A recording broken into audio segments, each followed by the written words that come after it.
भारत की top 10 stock कंपनियां, पूरी जानकारी। क्या हाल है दोस्तों, इकबाल खान यहां आपके साथ। आज हम बात करेंगे उन टॉप 10 बेस्ट स्टॉक कंपनीज के बारे में जो आपके इन्वेस्टमेंट के लिए बेस्ट हो सकती है। देखो यार, पैसा बढ़ाना आज के टाइम में कितना जरूरी है और स्टॉक मार्केट एक ऐसा प्लेटफॉर्म है जहां आप अपने पेस को ग्रो कर सकते हैं। ये वीडियो हिंदी में है ताकि हर कोई इस इंफॉर्मेशन को समझ सके। हम इन कंपनीज का फुल एनालिसिस करेंगे, उनके बिजनेस मॉडल, ग्रोथ पोटेंशियल और रिस्क्स के बारे में बात करेंगे। तो अगर आप भी स्टॉक मार्केट में इन्वेस्ट करने का सोच रहे हैं या फिर पहले से ही इन्वेस्ट करते हैं और अपने पोर्टफोलियो को डाइवर्सिफाई करना चाहते हैं तो ये वीडियो आपके लिए है। Let's go. सबसे पहले नंबर पर आते हैं मुकेश भाई की रिलायंस इंडस्ट्रीज। यार, ये कंपनी तो हर फील्ड में है, तेल से लेकर टेलीकॉम, रिटेल और अप टू ग्रीन एनर्जी में भी। रिलायंस के मार्केट कैपिटलाइजेशन और ग्रोथ पोटेंशियल बहुत स्ट्रांग है। जियो ने तो पूरा टेलीकॉम सेक्टर ही हिला दिया था। रिलायंस का बिजनेस मॉडल बहुत डाइवर्सिफाइड है, जिससे रिस्क कम होता है। अगर एक सेक्टर में भी मंदी आती है तो दूसरे सेक्टर से उसकी बहारपाई हो जाती है। रिलायंस लगातार नए बिजनेसेस में इन्वेस्ट कर रही है और अपने आप को फ्यूचर के लिए तैयार कर रही है। रिलायंस के स्टॉक्स लॉन्ग टर्म इन्वेस्टमेंट के लिए अच्छे माने जाते हैं। हाँ, शॉर्ट टर्म में थोड़ा वॉलेटिलिटी हो सकता है, लेकिन अगर आप 5-10 साल के लिए इन्वेस्ट करके भूल जाते हैं तो रिलायंस आपको अच्छा रिटर्न दे सकती है। लेकिन हाँ, इन्वेस्ट करने से पहले अपना रिसर्च जरूर कर लीजिएगा। मार्केट कंडीशंस, कंपनी का परफॉर्मेंस और अपने रिस्क एपेटाइट को ध्यान में रखते हुए ही इन्वेस्ट करें। तो दोस्तों, ये थी रिलायंस इंडस्ट्रीज के बारे में कुछ बातें। अब बात करते हैं हमारी दूसरी कंपनी की। अब बात करते हैं आईटी सेक्टर के किंग की, टीसीएस की। टाटा कंसल्टेंसी सर्विसेज इंडिया की सबसे बड़ी आईटी कंपनी है और ग्लोबल मार्केट में भी इसका नाम है। टीसीएस लगातार अपने इन्वेस्टर्स को अच्छा रिटर्न देता रहा है। टीसीएस का फोकस हमेशा से टेक्नोलॉजी और इनोवेशन पर रहा है। यह कंपनी लगातार नए टेक्नोलॉजीज में इन्वेस्ट करती रहती है, जैसे कि क्लाउड कंप्यूटिंग, आर्टिफिशियल इंटेलिजेंस और साइबर सिक्योरिटी। इससे टीसीएस को फ्यूचर के लिए रेडी रहने में मदद मिलती है। टीसीएस का क्लाइंट बेस भी बहुत स्ट्रांग है। यह दुनिया भर की बड़ी बड़ी कंपनीज को अपनी सर्विसेज देता है। इससे टीसीएस को अपनी रेवेन्यू और प्रॉफिट को स्टेबल रखने में मदद मिलती है। अगर आप आईटी सेक्टर में इन्वेस्ट करना चाहते हैं तो टीसीएस एक अच्छा ऑप्शन हो सकता है। लेकिन हाँ, आईटी सेक्टर में कंपटीशन बहुत है, इसलिए इन्वेस्ट करने से पहले अपना रिसर्च जरूर कर लीजिएगा। तो दोस्तों, ये थी टीसीएस के बारे में कुछ बातें। तीसरे नंबर पर है हमारा अपना एचडीएफसी बैंक। यार, जब बात आती है ट्रस्ट की तो एचडीएफसी बैंक का नाम सबसे पहले आता है। एचडीएफसी बैंक का फाइनेंशियल स्टेबिलिटी और कस्टमर बेस बहुत स्ट्रांग है। एचडीएफसी बैंक का फोकस हमेशा से रिटेल बैंकिंग पर रहा है। यह bank home loans, car loans, personal loans जैसे प्रोडक्ट्स में मार्केट लीडर है। एचडीएफसी बैंक का कस्टमर सर्विस भी काफी अच्छा माना जाता है। एचडीएफसी बैंक लगातार अपने ब्रांच नेटवर्क और डिजिटल प्रेजेंस को बढ़ा रहा है ताकि ज्यादा से ज्यादा लोगों तक अपनी रीच बना सके। एचडीएफसी बैंक के स्टॉक्स लॉन्ग टर्म इन्वेस्टमेंट के लिए अच्छे माने जाते हैं। अगर आप बैंकिंग सेक्टर में इन्वेस्ट करना चाहते हैं तो एचडीएफसी बैंक एक अच्छा ऑप्शन हो सकता है। लेकिन हाँ, इंटरेस्ट रेट्स और एनपीए लेवल्स जैसे फैक्टर्स का ध्यान रखना जरूरी है। तो दोस्तों, ये थी एचडीएफसी बैंक के बारे में कुछ बातें। चौथे नंबर पर है इंफोसिस। टीसीएस की तरह ही इंफोसिस भी आईटी सेक्टर का एक बड़ा नाम है।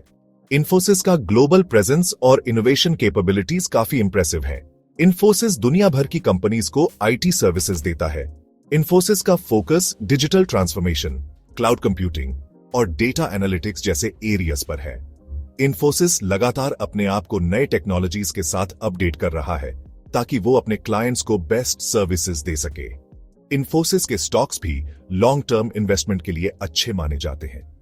अगर आप आईटी सेक्टर में इन्वेस्ट करना चाहते हैं और एक ऐसी कंपनी में इन्वेस्ट करना चाहते हैं जो ग्लोबल मार्केट में अच्छा परफॉर्म कर रही है तो इंफोसिस एक अच्छा ऑप्शन हो सकता है।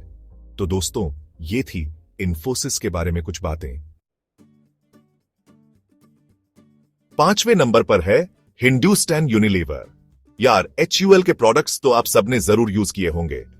सर्फ एक्सेल, डव, लक्स, रिन, नोर, ब्रुक बॉन्ड और न जाने कितने ही ब्रांड्स। HUL का कंज्यूमर गुड्स मार्केट में बहुत ज्यादा होल्ड है।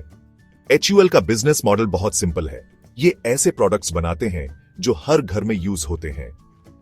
HUL का डिस्ट्रीब्यूशन नेटवर्क भी बहुत स्ट्रांग है, जिससे उनके प्रोडक्ट्स देश के कोने कोने तक पहुंचते हैं। HUL लगातार नए प्रोडक्ट्स लॉन्च करता रहता है और अपने एग्जिस्टिंग प्रोडक्ट्स को भी इंप्रूव करता रहता है। HUL के स्टॉक्स भी लॉन्ग टर्म इन्वेस्टमेंट के लिए अच्छे माने जाते हैं। अगर आप कंज्यूमर गुड्स सेक्टर में इन्वेस्ट करना चाहते हैं और एक ऐसी कंपनी में इन्वेस्ट करना चाहते हैं जो मार्केट लीडर है, तो HUL एक अच्छा ऑप्शन हो सकता है। तो दोस्तों, ये थी HUL के बारे में कुछ बातें। छठे नंबर पर है ICICI bank. ICICI bank India के सबसे बड़े प्राइवेट सेक्टर बैंक्स में से एक है। ICICI बैंक का रिटेल और कॉर्पोरेट बैंकिंग दोनों में ही अच्छा प्रेजेंस है।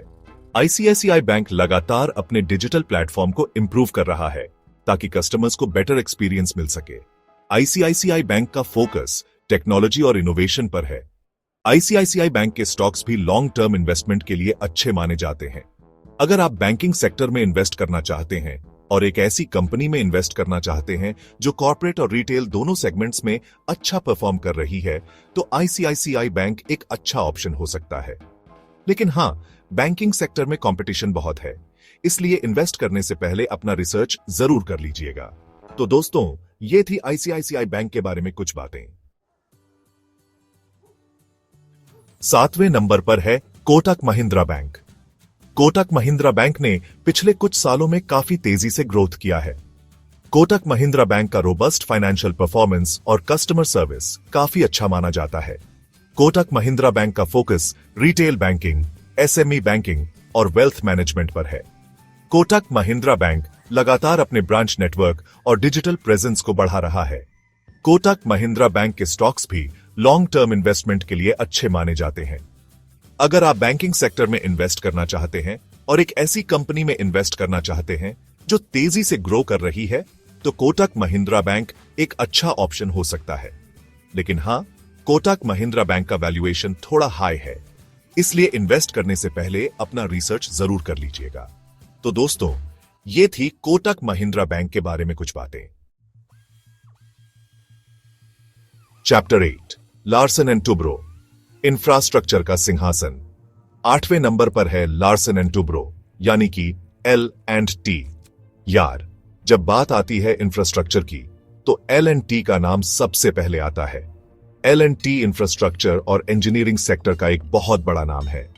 L&T roads, bridges, airports, power plants और न जाने कितने ही इंफ्रास्ट्रक्चर प्रोजेक्ट्स बनाता है। L&T का ऑर्डर बुक हमेशा से स्ट्रांग रहा है, जो कि इसकी फ्यूचर ग्रोथ को दर्शाता है। L&T लगातार नए टेक्नोलॉजीज में इन्वेस्ट कर रहा है ताकि वो अपने प्रोजेक्ट्स को और भी इफिशिएंटली कंप्लीट कर सके।